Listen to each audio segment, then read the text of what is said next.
Bienvenue au podcast L'entrepreneuriat authentique par Nancy Richard. Ici, chaque semaine, je partage un ingrédient secret qui m'a permis de bâtir des entreprises où les valeurs brillent autant que les résultats. Authenticité, créativité, bienveillance. Ce podcast est votre dose hebdomadaire d'inspiration pour aligner passion et profession. Ensemble, découvrons les clés pour entreprendre avec cœur, audace et un brin de rock'n'roll. Prêt à libérer votre potentiel entrepreneurial? Branchez-vous, ça commence maintenant! Bonjour à vous, ici Nancy, j'espère que vous allez bien et que vous avez passé une super de belle semaine. Cette semaine, au podcast L'entrepreneuriat authentique, on va explorer ensemble un ingrédient clé, la diplomatie. La diplomatie, ça c'est tout un art que j'ai appris avec le temps, puis parfois à la dure, puis parfois avec beaucoup d'humour, et c'est le sujet que nous allons explorer ensemble aujourd'hui. D'ailleurs, je vais me lever en ce moment pour aller décrocher mon cadre avant de retourner m'asseoir pour le tournage, histoire de vous parler avec diplôme assis. Ben non, je rigole. C'est juste que j'aime tellement François Pérusse, puis c'était une de ses blagues, fait que j'avais vraiment envie de vous la partager ici. Donc, sans blague, faites pas comme moi, donc prenez pas votre cadre, votre diplôme, allez plutôt chercher votre tasse de café, de thé, de tisane ou votre verre d'eau pour venir passer votre petite pause en ma compagnie. Et la diplomatie aussi, c'est l'art d'être capable de dire les choses avec tact, même si c'est gênant pour le bien de la personne. Par exemple, je pense ici à quelqu'un qui a une crotte de nez qui dépasse ou qui a une miette dans les dents. On dirait carrément une chanson de Kevin Parent, mais ça, c'est une autre histoire. Donc, c'est important de le dire à la personne au lieu de la regarder avec un petit sourire gêné, les petites joues qui rougissent, là. Donc, il faut le dire aux personnes, puis il faut le faire avec tact, hein? On le fait avec diplomatie. C'est un bel exercice quand même que je vous propose ici.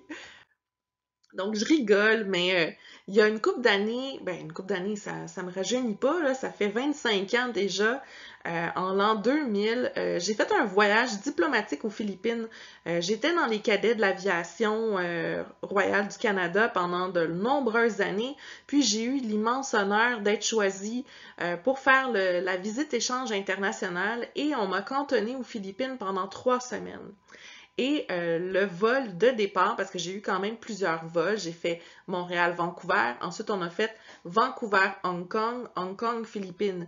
Mais dans le vol de Vancouver à Hong Kong, c'était ma fête, mes 18 ans le 18 juin. Écoute, c'est magique. Et comme j'étais en uniforme, et que c'était avant le 11 septembre, ça aussi, petit détail important ici, j'ai eu le droit d'aller m'asseoir avec le pilote parce que j'ai pris des cours de pilotage puis tout ça. Je suis juste pas allée jusqu'au bout du projet parce que j'étais en compétition contre mon meilleur ami à l'époque, puis lui voulant en faire une carrière. Moi, c'était juste un défi personnel. Puis honnêtement, j'ai pas tellement le sens de l'orientation, donc je pense que j'aurais capoté ma vie de me perdre dans les airs. Fait que j'ai pas poursuivi le volet pratique. J'ai fait tous les cours théoriques, mais jamais les cours pratiques. Mais tout ça pour vous dire que j'ai eu la chance d'aller passer 1 heure dans le cockpit avec le pilote. Et ce qui était vraiment étrange, c'est que c'était un Québécois de Chicoutimi. Mais malheureusement, il parlait plus français. Il l'avait perdu avec toutes les années de vols internationaux, mais j'ai eu vraiment beaucoup de plaisir à découvrir cet univers-là avec tous les boutons, les lumières, tout ça. J'ai vraiment tripé ma vie.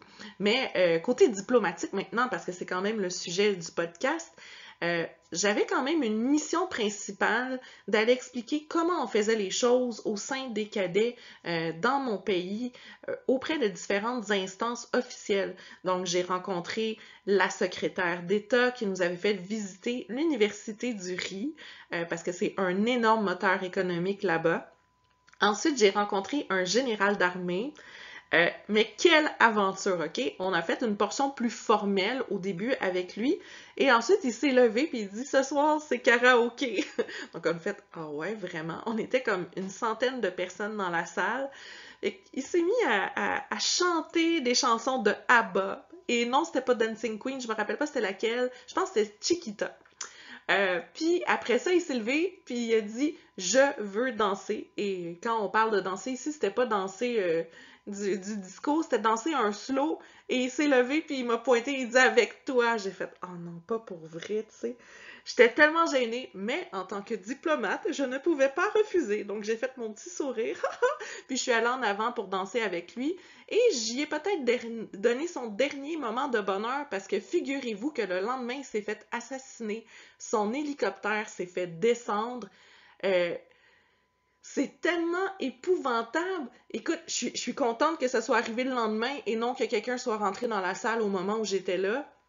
Mais quelle histoire! Puis honnêtement, ce voyage-là est rempli d'anecdotes. C'est clair que je vous raconte pas ça juste aujourd'hui, puis que vous allez avoir d'autres bribes de cette aventure-là épique des années 2000. Mais en gros, là, si je retiens un peu les expériences plus formelles que j'ai eu à faire, j'ai eu des discours à préparer, tout ça, et en anglais d'ailleurs, parce que je ne parle pas tagalog. C'était de voir la diplomatie dans toute sa beauté, comme une belle danse, un jeu subtil qui va vraiment jouer entre l'affirmation et la souplesse. J'ai adoré mon expérience, comme vous pouvez le constater. Ensuite, si je vous donne maintenant la définition officielle de ce que c'est que la diplomatie, eh bien, c'est la branche de la science politique qui concerne les relations internationales. Mais on peut parler aussi de l'habileté, de l'adresse, de la souplesse et même de la prudence dans la conduite d'un entretien ou d'une affaire difficile. Puis ma définition à moi, c'est plutôt l'art de semer une graine pour que la personne prenne une décision par elle-même en étant en paix avec son choix, puis en se sentant impliquée dans le processus. Donc c'est vraiment une façon que la personne puisse ressentir son plein pouvoir décisionnel sans qu'on impose les choses, mais en même temps, si ce choix-là en est découlé, c'est parce qu'on a été capable de semer la graine initiale finalement. Puis dans mon quotidien d'entrepreneur, ben, vous comprendrez que la diplomatie est vraiment partout. Parce que quand on est patron d'une petite entreprise, on a souvent des moments de négociation à faire, puis je le fais vraiment conjointement avec Rémi, qui est quand même co-actionnaire avec moi, mon bras droit, mon deuxième cerveau. C'est super important pour moi qu'il fasse ça avec moi. Puis ça, on va vraiment utiliser la diplomatie aussi pour clarifier des contrats, mettre des choses au clair. Puis tu sais, même si on est une petite entreprise, entre guillemets, et quand je dis petite, on n'est pas si petit, là, on est quand même une bonne vingtaine dans l'équipe, mais je veux dire, on n'est pas une compagnie comme Air Canada, mettons. Donc, c'est important de mettre les choses au clair dès le début pour se protéger de part et d'autre, hein, parce que autant l'employé que nous, on fait toujours des contrats aussi pour si les choses ne vont pas bien. Si la lune de miel se finit, mais il faut que chacun des parties qui repart de son côté le fasse en perdant le moins de plumes possible. Donc, même si c'est tout petit, c'est important de rendre les choses formelles pour se protéger. Puis ça, c'est une astuce super importante pour vous comme entrepreneur. Faites des contrats avec vos collaborateurs, avec vos clients, pour vous protéger, pour les protéger. Parce que quand c'est écrit noir sur blanc sur papier, mais on a plus d'arguments de taille quand on a besoin de négocier, donc c'est important de faire des contrats. Et que dire aussi de la diplomatie quand on a à gérer des courriels aussi qu'on peut recevoir des fois avec des répliques assez cinglantes dedans. Moi, dans ma tête, dans ce temps-là, j'ai juste envie de dire, ben, mange de la boîte! Mais non.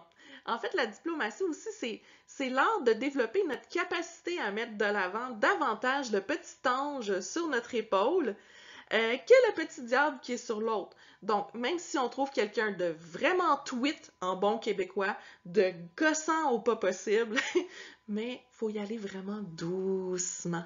OK? Faut pas y dire net frais de sec comme ça, bang! Puis là, j'ai envie de vous parler d'une nouvelle expression que j'ai apprise cette semaine en parlant avec Claudine qui travaille avec moi depuis tellement longtemps. On est vraiment très proches. Puis elle me racontait que ses petites filles ont inventé un nouveau mot. Ses petites filles Marguerite et Clémence. Ils ont inventé le mot ça m'agace. C'est comme une belle fusion de ça m'agace et ça me gosse. Puis je vais clairement l'utiliser parce que ça, c'est mon style d'humour. J'adore inventer des mots, mais en fait, c'est pas vraiment volontaire. Souvent, c'est que ça va trop vite dans ma tête. Là, je vous en ai déjà parlé dans un autre épisode. Mais vraiment, à partir de maintenant, là, je vais utiliser ça. Ça m'agace. Fait que quand j'ai un courriel plus formel à produire, mais je vais toujours écrire, moi, un premier jet. Puis ensuite, je vais passer le relais à Rémi pour qu'il soit capable de me relire, voir si je suis trop émotive dans ma réponse.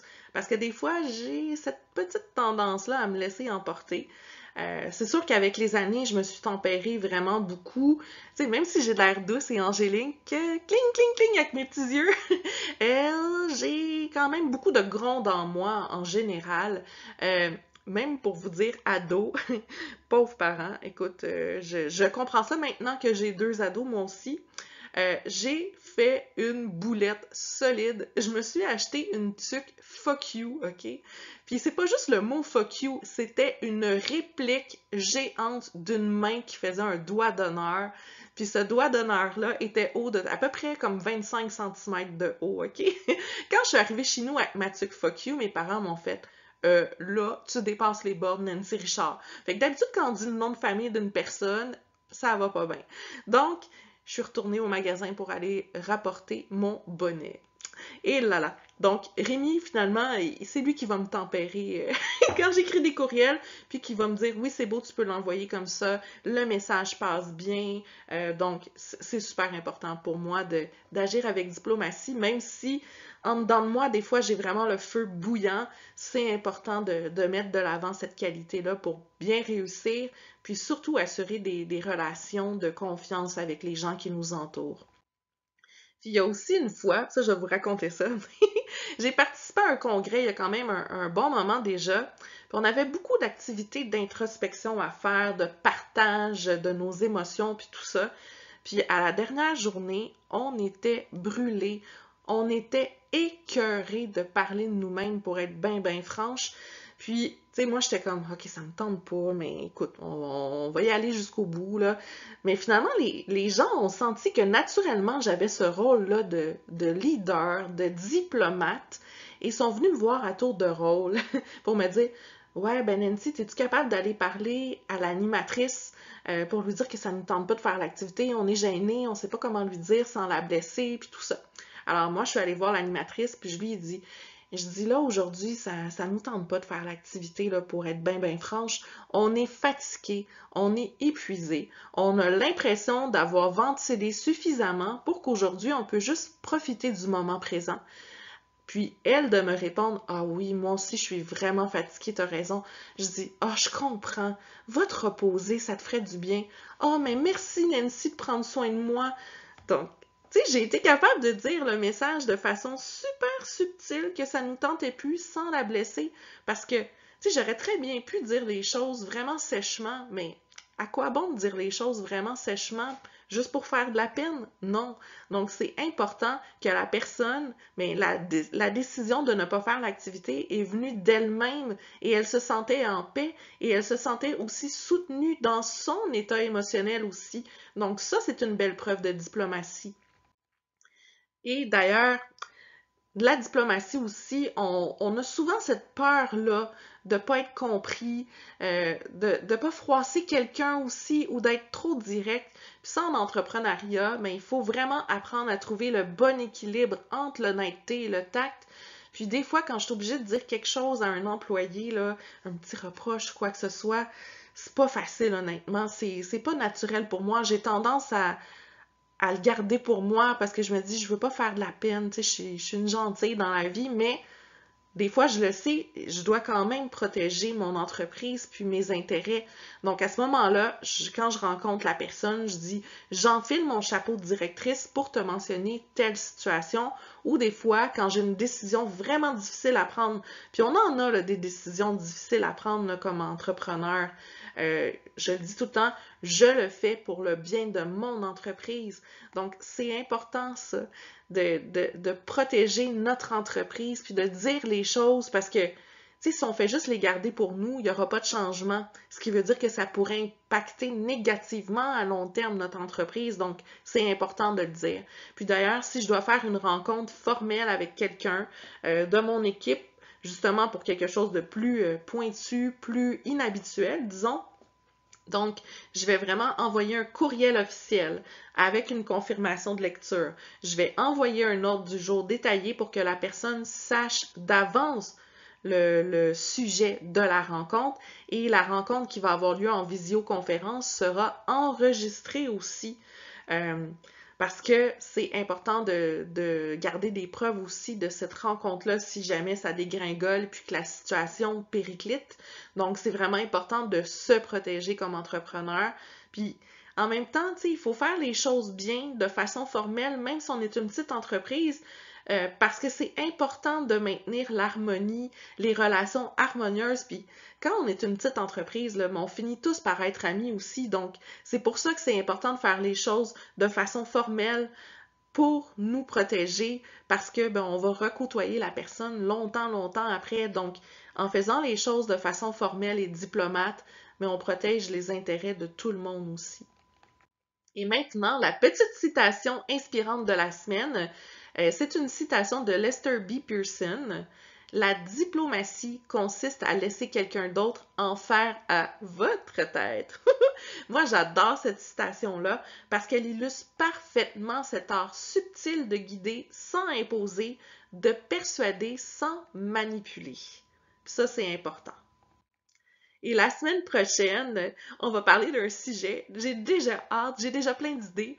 Mais tant mieux si j'ai plein d'idées parce qu'on va parler de créativité. Donc, la capacité d'avoir des belles idées dans notre tête et surtout de les matérialiser par la suite, c'est vraiment un ingrédient super essentiel pour innover et se renouveler constamment en affaires. Ça, c'est vraiment l'ingrédient qui va assurer la belle continuité de ce que vous faites. Alors, j'espère maintenant que vous avez terminé votre tasse ou votre verre, comme vous préférez. Et on se retrouve déjà la semaine prochaine. À bientôt! Ciao, ciao!